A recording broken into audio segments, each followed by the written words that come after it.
Louis, I think this is the beginning of a beautiful friendship. Roads? Where we're going, we don't need roads. No. I am your father. The greatest trick the devil ever pulled was convincing the world he didn't exist. You're listening to After the Ending, the only film podcast where we tell you what happens after the ending of your favorite films. And now, here are your hosts, Mike Spring and Phil Edwards. Hello, and welcome to After the Ending. I'm Mike Spring. And I'm Phil Edwards. And Phil, we are back for another live episode of After the Ending that will also be available, not live, if you will, after the fact. Will be available on YouTube and podcast form. So if you're listening to or watching this and it's not live, don't worry, because we're not leaving you guys in the cold either. Yeah, it's our third video, live video, and I think it's going okay so far. Still working on lighting issues for me, and trying to make a bit more of a backdrop. But so far, yeah, it's going well. I do think it's kind of cool though, because like I'm recording, it's still daytime. You are recording, it's definitely nighttime. And if you look at the screen, my screen is like light and bright, and yours is like dark and subdued. So it's kind of like it's like night and day, as they say. And I feel like it gives it a little visual, a little contrast, makes us look a little interesting. Yeah, because for those of you who might not have noticed, our accents do give it away. Right. And Mike's mentioned the time difference. Mike is over one side of the Atlantic, and I'm over the other. So Phil lives in the U.S. and I live in England. So yeah. So it's a good swap. Yeah. And I see you've gotten some grooming since last we spoke. Yeah, because of some of the lockdown restrictions lifting, I was able to go to the barbers and had a bit of a pamper. I had a haircut and a beard trim, and a nice chat with my barber Josh, which was very good. Barber in Liverpool, bit of a plug, not a sponsor, but it was very nice to actually feel more myself instead of all like the Sasquatch kind of look I'd go in the past couple of videos. Well, I think you look very dashing, Phil. So thank you very much. Nice to feel a bit dapper again. Yeah, exactly. All right, so we got a jam-packed episode or two here tonight. As hopefully, for those of you who've watched or listened to the last couple episodes know, we are splitting them up into two. We still haven't come up with a great name for them. What A and B episodes. I don't know. What do we call them? The one main plots, subplots. Yeah, something like that. So this episode, I am starting to number them again. So this is episode 120 of After the Ending. This is going to be, to Phil, tell people what we're talking about in this episode. Yeah, we're going to be going after the ending of Pixar's Up, the one with the grumpy old man in the flying house, which we all know. And we'll be talking about, how did you put it? Why Hollywood should make better films. Yeah. Or should Hollywood make better films? I guess that's the debate. We're going to find out. And maybe some of our live viewers will jump in on that one.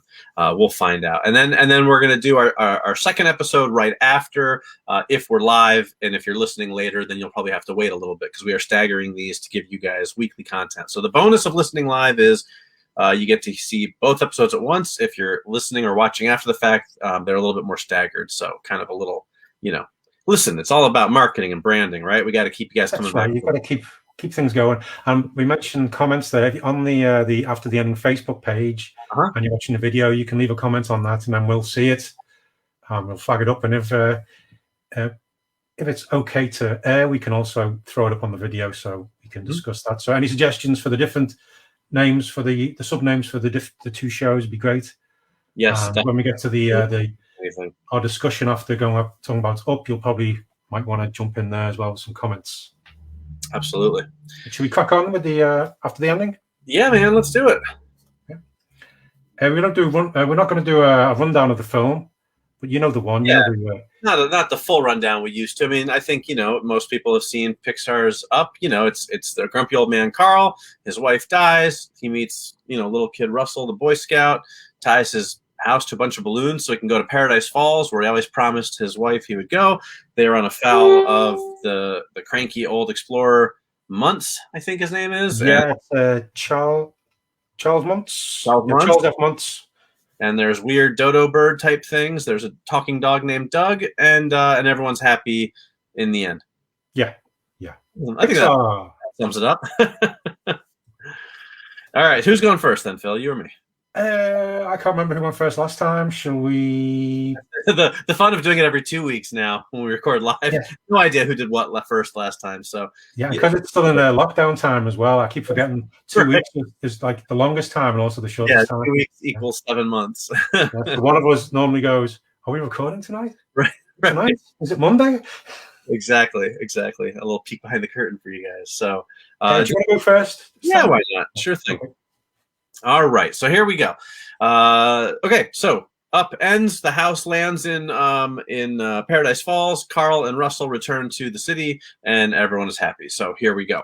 Russell continues to grow up, and he visits Carl every weekend. Carl has learned to enjoy retirement, and he looks forward to Russell's visits every week. Russell takes Carl on new adventures, usually just getting him out and about and doing things like visiting museums, tourist attractions, and the like. Carl attends Russell's high school graduation and is one of the proudest moments of his life. Even though he was never able to have kids with Ellie, he feels like Russell has become like a son to him. Shortly after Russell heads off to college to get a degree in archaeology and paleontology, his thirst for adventuring never went away. Carl passes away quietly in his sleep. Russell mourns him deeply, but he knows that his time with Carl was special, and he vows to continue their adventures in his adult life. Russell goes on to become one of the preeminent explorers in the world and discovers lost cities, ancient cultures, and much more in his life. Meanwhile, down in Paradise Falls, Carl and Ellie settle into 2 chairs on the front porch of their house, looking out at the waterfall. Well, Carl, we finally made it, Ellie says, resting her ghostly hand on top of his. Indeed we did, dear, Carl says. Indeed we did. And that's the end. Oh, very nice. A nice ending.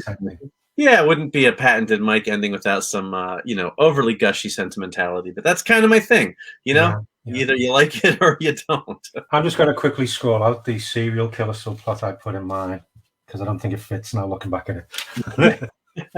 Long-time listeners will remember Phil and his penchant for serial killers. And we have a little comment I threw up on the screen here from Travis Tidmore. Says, hello. Hello, Travis. Hello, Travis. Thanks for stopping in and watching for a little bit. Travis. Welcome aboard. We've both guest starred on Travis's podcast back when he does a lot of video interview shows and some really great stuff. He's a good dude, and he runs a convention out in Texas, a comic convention and stuff. So we are always happy to hear from Travis. So thanks for stopping in, Travis. I hope you'll stick around for a little bit and share some opinions on our stuff. All right. Phil, you are up, and I have not been doing my little video banner stuff, so I'm going to work on that now while you're talking. Go ahead. Okay. So I have it after the events of the film. Carl is reinvigorated by his adventure with Russell and Ellie's notes that he found in the scrapbook. So he decides to write about his recent adventure, and it turns into a very big book. And also then he dives into a look back at his entire life through the years with Ellie, talking about love, life, and loss. Russell, unbeknownst to Carl, Russell had been reading it as well, and he decides to send a copy to a publishing house, and they love it. They end up turning into 2 books. One of them looks at Carl's wilderness adventure with Doug and Russell, and the other looks back at Carl and Ellie's life together. Both are big hits and find a wide audience. The money it brings in means Carl can get a house with enough land for the dogs that they rescued to run around in, and he ends up getting a few more rescue dogs as time goes on. Russell visits regularly and helps Carl find homes for many of the dogs. And as with Mike's ending, they go on a few trips out and about. But as the years go by, Russell visits more and more to help Carl around the house as Carl keeps getting older. Russell had been diving into electronics as well in school and then college, so he could keep Doug's talking dog collar, working well. The years are swiftly catching up with Carl. And then one day, Russell goes to visit and finds Doug waiting for him at the gate. "Be prepared," said Doug, and then turned and walked back towards the house. Russell's heart sank as he ran into the house. He called out for Carl, but there was no answer. He found Carl at peace. He was sitting in his favourite armchair, a photo of Ellie in his hand. On the table next to him was a photo album full of photos of Carl, Russell, Doug, and all their friends. In the front, Carl had written, "To Russell, thank you for being my friend and making me feel young again. Live a long, happy life full of adventure. Your friend, Carl." And Russell did. Awesome. That's beautiful. Now, see, I told myself I wasn't going to get emotional while I was doing my ending, because and yours, I get a little misty-eyed from listening to your ending. I'm not even that big a fan of the movie. Well, it's like the opening of the film up, so it's just the first 5 minutes of Up is brilliant, and I think the rest of it doesn't live up to the first 5 minutes. I don't dislike Up. I like it. Yeah. I don't love it as much as some people do. It's perfectly enjoyable. But I do think that first 5 minutes, 5-10 minutes, whatever it is, the sort of the story of Carl and Ellie is so beautiful and so well done. And I think that's really what people gravitate towards about that film. And whenever people talk about how good Up is, it's always that what they're referencing. And I'm like, yeah.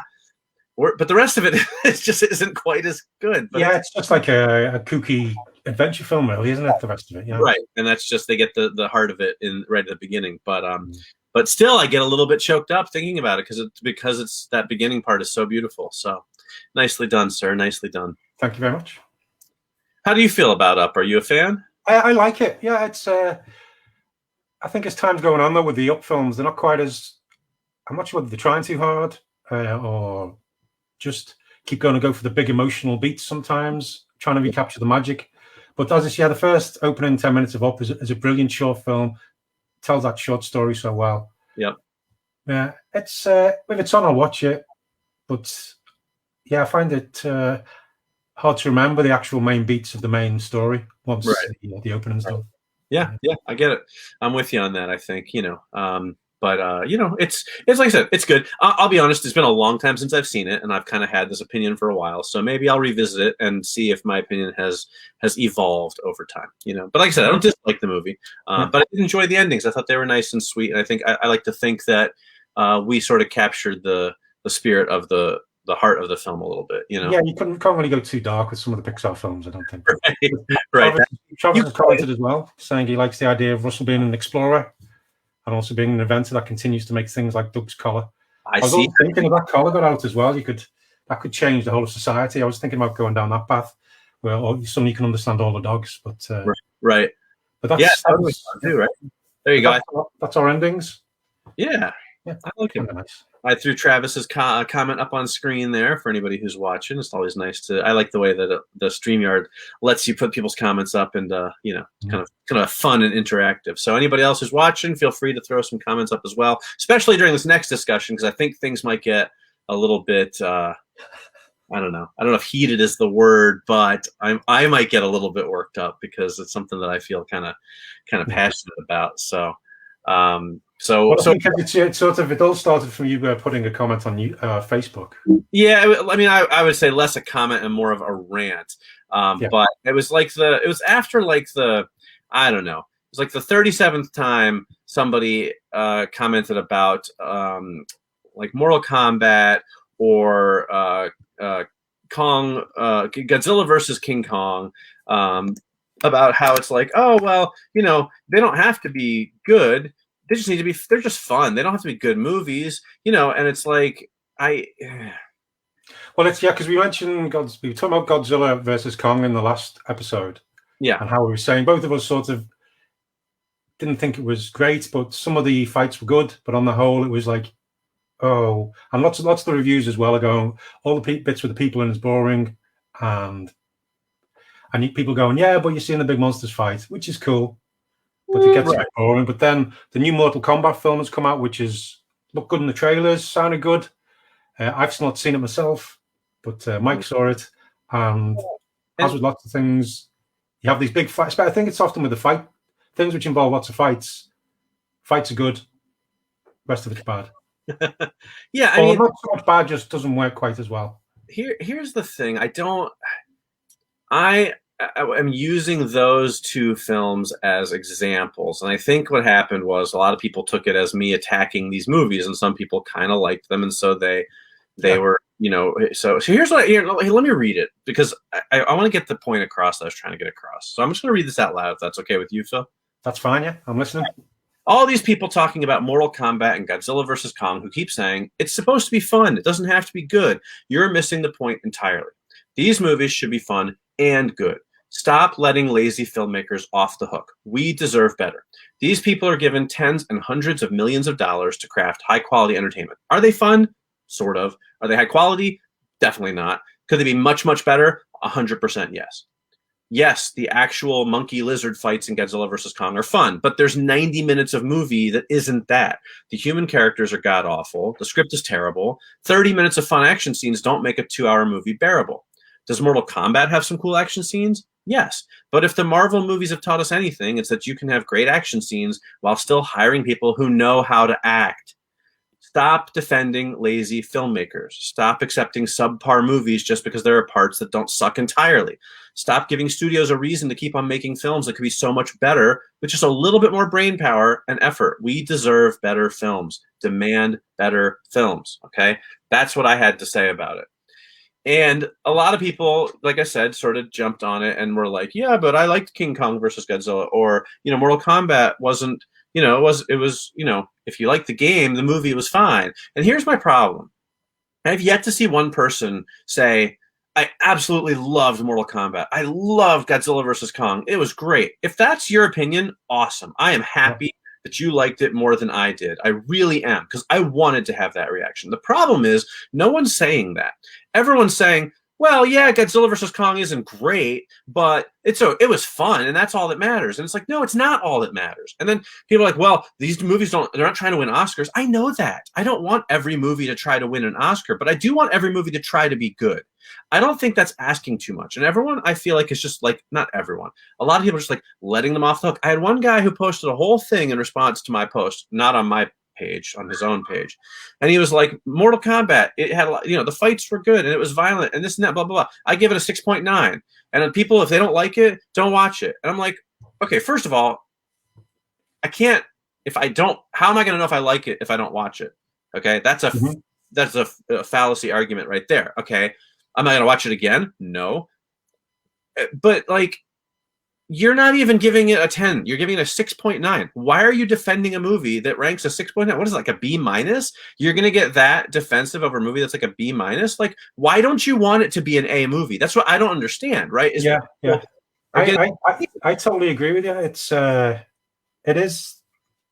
There are these films which you go in there and it's reached the point now where your expectations are basically going, well, it's not going to be that good, but there will be some good scenes. And these recent films as well, when Mike's saying they're not good, you still have like the story, the plot and everything, because often these, especially the more recent films, the effects can be really good, CGI can be really good, and it's just, I think it's been all through the years, there's always been like quite a few films where you go, I can't wait to see this, and then when it comes out you go, well yeah, there was that moment was good, there was this bit which was good. It's like which one, Dragon Slayer, the old Disney film Dragon Slayer. Mm-hmm. Yep. I love fantasy, love dragons, and the film is all, there's hardly any dragon in it. Basically, there's not enough dragon in it, and you're just going, well, yeah, the effects are good, some of the story's good, but what should have been better? I'm like, God, I'm showing my age there with Dragon Slayer as well. I was trying to think more other examples, but it seems to be lots of video game adaptations, film adaptations are often guilty of that as well, because you've got a built-in fan base who like the property, and then you go see it and it's, yeah, we've got some of the things that you like, but then there's also this other bit, often a brand new character who isn't in the game. I think that's one of the things with the Mortal Kombat film, isn't it? There's a new character who's not in it. He's our gateway, and he's like the least interesting part of it. Right. I knew most of the characters because I used to play Mortal Kombat pretty heavily back in the day, so I recognized most of them, but there is definitely one that was kind of like, and I get that they're trying to maybe give you the human to anchor things, but that's where my big problem with it is like they make this big budget movie and they hired a bunch of equivalents of B movie actors, and I'm not trying to be rude to anybody, but nobody in that movie was a great actor, okay? And it's look, I'm not saying you have to go get Robert Downey Jr. or big name stars, but there's plenty of unknown actors out there who are good actors who can also do action scenes. I don't think it's a requirement that you have to be a bad actor if you do action stuff. So I just don't understand why we can't hold these films to a higher standard. Mortal Kombat was fine, I guess. It was, the action scenes were fun enough, but like the acting was bad, the script wasn't great, like it was unnecessarily gory, but that's a different argument. But everyone's like, well, it's it's not trying to win an Oscar. Fine. Just try to be good. Try to be better. Try to make a movie that people are going to enjoy who aren't necessarily Mortal Kombat fans. Like, I get that, like the original 90s Mortal Kombat films, no one sees those as masterpieces, but they were fun two, but they were, and they were a little cheesy, and people got on me about that, and they were like, well, sometimes a good cheesy movie is fun, but the problem is these aren't cheesy movies. These are big budget tentpole franchise movies. Yeah. The last scene of Mortal Kombat is completely setting it up for a sequel. They've already announced they're going to do like 2 or 3 more, something like that. So if you're trying to set up a franchise, which we know Godzilla versus Kong is because it's the 4th film in the series, like make it better because it's going to pay off more in the long run. One of the arguments people made was they don't care. They just want to make their money, and they don't care if it's good or not. But that's the wrong thinking, because you're trying to make money in the long run. You're going to make more money in ticket sales for the initial film, make more money on home video for people who liked it and want to, buy it. You're going to make more money because when you make the next film, more people will come see it if they liked it. It just makes sense to make better movies. And I'm going to point to it again. Look at the Marvel movies. They consistently make good movies, and they get bigger and bigger and bigger with each one. Okay, I know the budget for Avengers Endgame was like 5 times that of some of these other movies, but that's not the point. They've worked up to it. They've done the groundwork. They've had good stories, good plots. Right. And in the quiet bits, there's character development. I mean, you might not always like every single bit in every single Marvel movie. Right. And there are other films. This is just a good example. But it's just, if you're building a franchise, that's probably one of the best ways in recent time to go. But it all comes down to having a good script.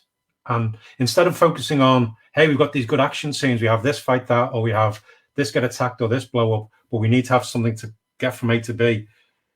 Get the good story going, the good plot, the good relationships, the good human factor. Have that working well, and then you're going to get people going along for the ride, and you can get people in who aren't necessarily normally go see a Mortal Kombat film or Godzilla versus Kong or whatever the franchise or property is. You need the basis of the good script, and I imagine, as with many of these films, originally there was like the first draft, not so much the first draft, but the first basic idea is often really good, but then other people get involved. You get a director and he wants to put their input. You get an actor who may want to change things, or producer, and then suddenly it gets diluted and changed. And what was initially a really good story gets pulled down a little bit or goes in different ways. And then it's like 2 or 3 different ideas all put together in a Frankenstein abomination. But hey, there's a good fight scene. Right. That's just not enough, though. It's not enough for me. And here's the thing: if that's what they're going to do, then fine. That's what they're going to do. But I think what really got me was just seeing people consistently defending them as like, hey, it's okay that they're not good. They don't have to be good. They do. They do. Or they don't have to be good, maybe, but they should be good. They should. Yeah, why can't Hollywood put the effort into making these movies better? So we get some comments from Travis saying that he enjoyed both of the films, but he also mentioned as the actors in Mortal Kombat, I point to the budget. It's only $55 million, which is not a lot for a blockbuster. I understand your point, Travis, but all it takes is a good casting director. There are plenty of people out there who are unknown actors who you could hire affordably, who can give good performances. I mean, look at Chris Hemsworth was a nobody when he got cast for Thor, and look at him. I mean, he's turned into a pretty successful actor, and he's certainly great as Thor, whether you think he's a great thespian or not. I just think that they didn't put much effort into it. They're like, hey, you kind of look like this character, and you can string together a couple of lines, and we can choreograph you. So yeah, you'll do. I don't think it would have cost them more to find better actors. I'm not saying more expensive actors. I'm saying better actors. Yeah, and the thing is as well, there'll be loads of people on the crew of these films, in both pre and post-production and during production, who'll be pouring their heart and soul into this and doing the best work they've ever done.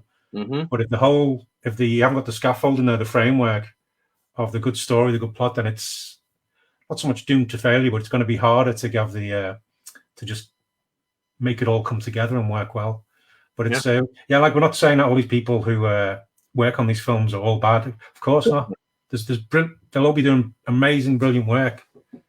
But if it's just me personally, it always comes down to the storyline and the plot. I mean, Godzilla versus Kong. Yeah, they've always been. All the Godzilla films have been a bit, especially the later ones with the Toho Studios, just get crazier and crazier. We're going, how can we get Kong there? And it's always been, well, the human elements are the worst ones. But the fact they're still going strong shows that those early Toho ones. There was something to them, and it's as you say. I don't. They should be good. I just at some point, like with Godzilla versus Kong, like, you know, I don't know what the budget was, but I imagine it was somewhere north of $200 million or something, like $100 million, whatever. But it's like at some point, doesn't somebody stop them and say, "Hey guys, this isn't that good"? Like, I've seen the dailies, I've read the script, you know, I watched you shoot that scene, whatever. Like, what are we doing here? Like, where's the oversight when these studios are spending hundreds of millions of dollars to make these films? And like I said, it would be different. Look, I know that my opinion is not always the popular one, right? It would be different if everybody was out there going, "Oh my God, Kong versus Godzilla was so great. It blew my mind. I loved it. It was awesome." And I was the guy who didn't like it. Okay, I accept that, right? That's a totally different story. And I wouldn't say boo, but that's not what's happening. What's happening is everyone's like, "Yeah, but it was okay, but I liked this part." So no, don't do that. Call them out on it. Hold them accountable. It's okay to say, "I was disappointed in this movie." Yeah, there were parts I liked. That's okay too. You don't have to hate the whole thing. It's not black and white, you know, black or white. You're allowed to have, you know, different opinions about different parts of movies. Yeah, Godzilla versus Kong. The action scenes were fun. Everything else was terrible. That is not good enough, Hollywood. It's not good enough. If you want Hollywood franchises, right? You want, look, again, I point out Marvel. You know, they do these movies, and I'm sure people have different opinions on them, but by and large, most people like these movies a lot. And they have proven that you can have big budget spectacle action with lots of characters and not that famous of actors in some roles. You know, and people will care about the characters because they're always well written and they're always well directed. And so, you know, you can take a Chris Hemsworth and make him into a superstar. Yeah, I know they also have a lot of big name actors, but, you know, I would say that if Marvel cast a bunch of lesser known actors in their movies and made them the exact same quality that they are, people would still love them, right? People are. I think the thing with Marvel, they've got Kevin Feige, who's the big producer behind it all. He loves Marvel. He loves comic books. He cares about the property. It means a lot to him. I think that's one of the big pluses that the Marvel Studios have got going. He's the one who's overseeing it all. He lets people go with their stories and things, but he's the one who says, "Well, we should have this. It should bind things together." But having someone like high up on the ladder who actually cares about the property, instead of, and not just cares about, he wants to make a lot of money off it. He actually cares about the characters, and he grew up with them. He loves all the comic book side of things. I think that's what you need with these things, because all of these, like the ones we've mentioned, all these other ones which sort of have great moments but should and could be better, they all have the potential to be amazing films, which could draw in a huge audience and just keep going and going. Yep, I agree.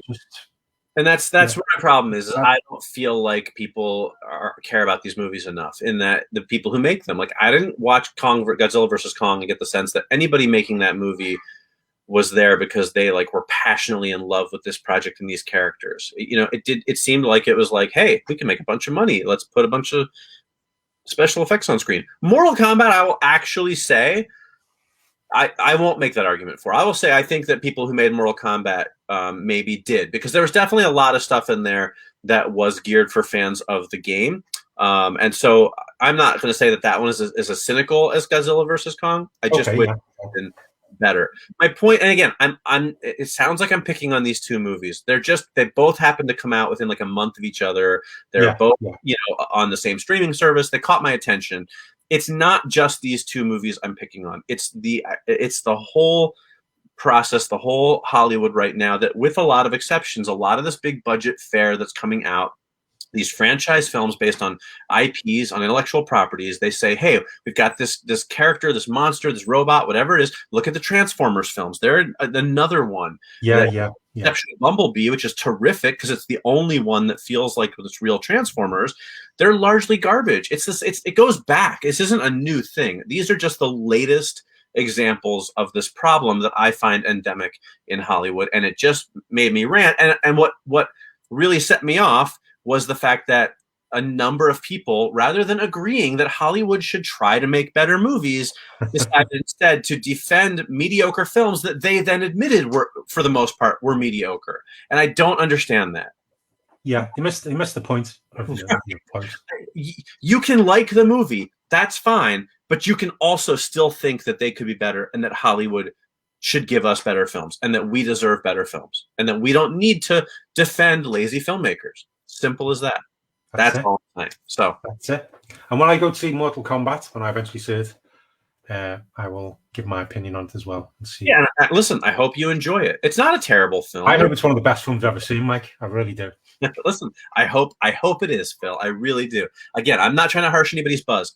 Somebody called me out and was like, just let people enjoy what they enjoy. I'm the biggest proponent of letting people enjoy what they enjoy. I'm the one who defended Twilight because I'm like, who cares if you don't like it? The 15-year-old girls and their moms like it. That's what's important. No, it's not even about whether I like Twilight or not, Phil. The point is, don't harsh other people's buzz, right? I'm not here to say you shouldn't like the movies. I hope you do. My problem comes down to people who don't like them that much and still feel the need to defend them. Yeah. That's my issue. So thank you for coming to my TED Talk. Yeah. All right.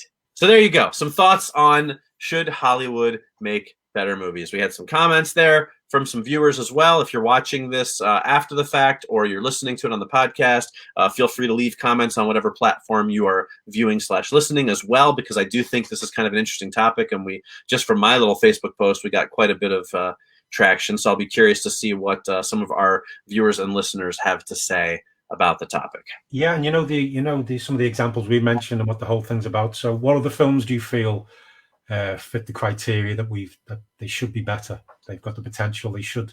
Right. Yeah, I'd love to hear. What are some films that you guys think, hey, this should have been better? Yeah. I'm not saying every movie that you didn't like. I'm saying what are those big ones that are supposed to be like just mega awesome and they don't get it. You can tell they're not in it for the right reasons. Those are what we're talking about. Yeah. Sure, we'll get some good examples. Yes, look forward to them. Indeed. All right, so there you go. That was our After the Ending for Up and our discussion on whether or not Hollywood should make better films. And so what we're going to do now is if you're watching live, we're going to wrap up our A episode, and we're going to come right back in about 2 minutes to record our B episode, which is going to feature our top 5 films of 2020 and our ATE recommends. If you are watching or listening after the fact, that will be in the next episode, which will probably be out next week or soon after you listen to this, depending on when you're listening. Yeah. The whole live and post thing, it gets weird when you're trying to talk about it, but yeah, we're making do. It's all timey-wimey stuff. That's right, Jeremy Baramy. All right, so there you go. That's going to wrap us up for now. As always, we thank you greatly for watching and or listening. Until next time, I'm Mike Spring. And I'm Phil Edwards. And we'll see you next week. After the Ending.